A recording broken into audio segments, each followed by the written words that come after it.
Shalom, saudaraku yang dikasihi oleh Tuhan Yesus Kristus. Saya akan membacakan dari 2 Tawarikh 24 ayat 24 yang berkata demikian. Walaupun tentara Aram itu datang dengan sedikit orang, namun Tuhan menyerahkan tentara yang sangat besar kepada mereka karena orang Yehuda telah meninggalkan Tuhan, Allah nenek moyang mereka. Demikianlah orang Aram melakukan penghukuman kepada Yoas.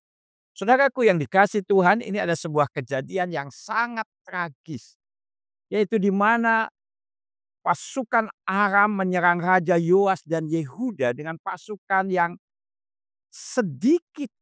Tetapi anehnya mereka bisa mengalahkan Yoas dan Yehuda yang mempunyai pasukan jauh lebih besar. Dan itu bukan karena Aram punya kekuatan atau punya taktik yang jitu. Tidak. Semuanya itu terjadi karena ini ada sebagai bentuk penghukuman Tuhan kepada Yoas dan Yehuda yang telah meninggalkan Tuhan. Saudaraku yang dikasihi Tuhan. Karena biasanya orang-orang Yehuda atau orang-orang Israel dapat mengalahkan musuh yang besar dengan tentara atau pasukan yang lebih sedikit. Tapi sekarang kondisinya terbalik. Itu menunjukkan apa? Bahwa entah dengan orang yang banyak atau orang yang sedikit dalam mengalahkan musuh, Tuhan adalah pemegang kedaulatannya.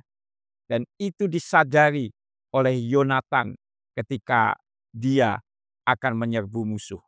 Dalam 1 Samuel 14 ayat 6 dikatakan demikian. Berkatalah Yonatan kepada bujang pembawa senjatanya itu, mari kita menyeberang ke dekat pasukan pengawal orang-orang yang tidak bersunat ini. Mungkin Tuhan akan bertindak untuk kita.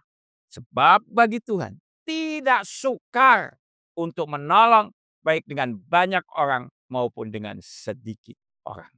Saudaraku yang dikasihi Tuhan, Tuhan sanggup menolong baik dengan banyak orang ataupun sedikit orang. Oleh karena itu, biarlah kita senantiasa berharap hanya kepada Tuhan, mengandalkan Tuhan dan bukan mengandalkan manusia. Karena Tuhan sanggup menolong baik dengan banyak orang ataupun sedikit orang. Haleluya. Amin.